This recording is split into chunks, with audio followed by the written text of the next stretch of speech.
La frase que compartí hace un rato es parte de una entrevista que le realizan a Joan Scott en el 2014 y me parece una entrevista bastante interesante desde el punto de vista del recorrido de Joan Scott como historiadora. En principio porque ella plantea la idea de género como una pregunta y no como un concepto.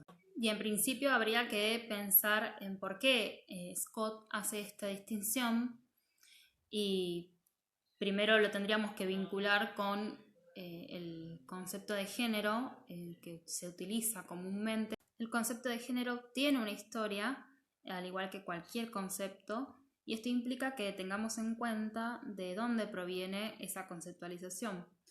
En el mundo anglosajón, decir género es decir roles sexuales, es hablar de los roles que se asignan a cada cuerpo sexuado.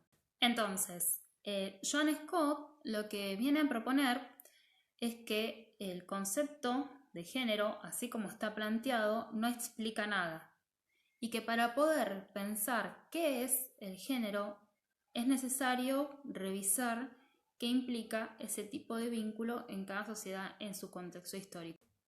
Una cuestión que no podemos dejar de tener en cuenta es que Joan Scott es parte de lo que se denomina como giro lingüístico en la historia. Por lo tanto, en todas sus investigaciones va a tener muchísima relevancia el análisis del discurso.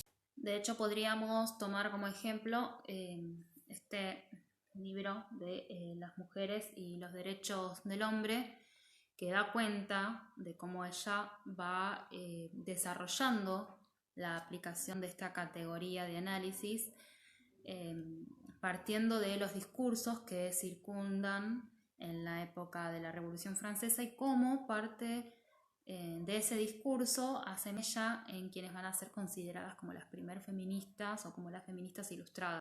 El género, una categoría útil para análisis histórico, es quizás el texto que más conocemos o que más se ha difundido de ella. Es en donde plantea la utilidad de pensar género no como un concepto, sino como una categoría de análisis. ¿Y por qué hace esta distinción? Al menos por lo que yo he podido ir leyendo de sus textos, ella plantea que los conceptos implican que busquemos en determinados contextos, tanto presentes como pasados, maneras de hacer encajar esa realidad en cómo está pensado el concepto. Y ella lo que dice es que en realidad tendríamos que pensar en que el género tendría que servirnos para preguntar. ¿Qué es lo que tendríamos que preguntar entonces, según Scott? Es cuáles son las dinámicas de las relaciones de poder que se dan entre varones y mujeres. Ella está planteando incluso este debate en paralelo con Lerner.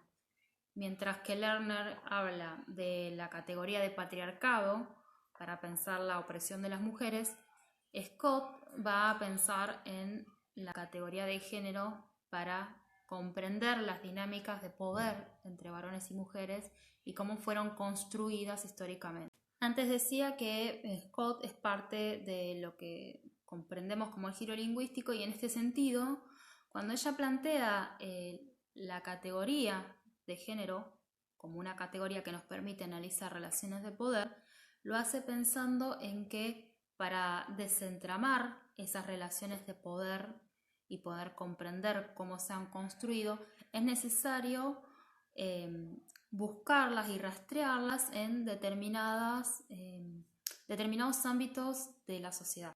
Entonces, lo que va a proponer es que para utilizar esta categoría necesitamos al menos pensar en dos cuestiones. La primera es que el género implica pensar en las dinámicas de relaciones de poder que se asientan sobre las lecturas que se hacen de los cuerpos sexuados. Y como segunda cuestión, hay que pensar que estas relaciones primarias de poder las podemos rastrear a partir de mirar, observar 4 elementos.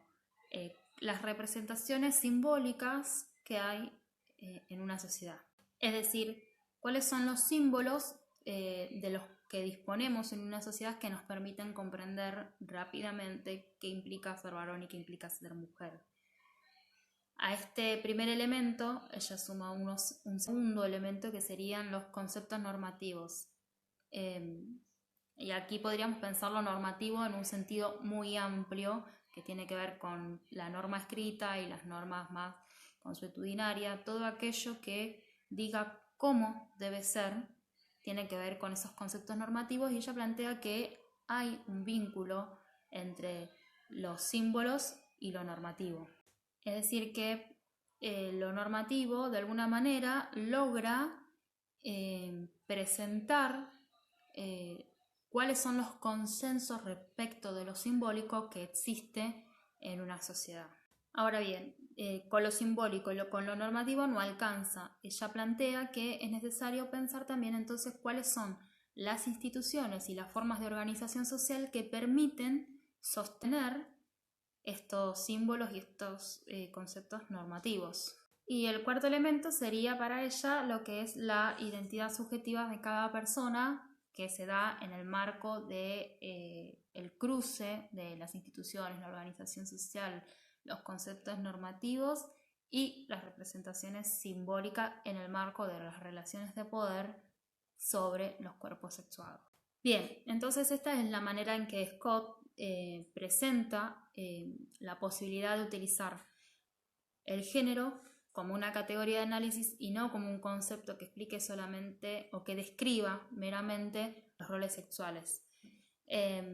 Podrían decir también que ella plantea el concepto en términos binarios, y sí, lo piensa en forma binaria porque lo que le interesa es desentramar las relaciones de poder, y las relaciones de poder siempre son binarias, más allá de las personas y las identidades que estén encarnando tanto del lado dominador como del lado dominado esas relaciones de poder. En síntesis, esto es mucho más que suficiente para comprender por qué no es lo mismo utilizar el concepto de género o el de identidad de género que pensar género como una categoría de análisis histórico.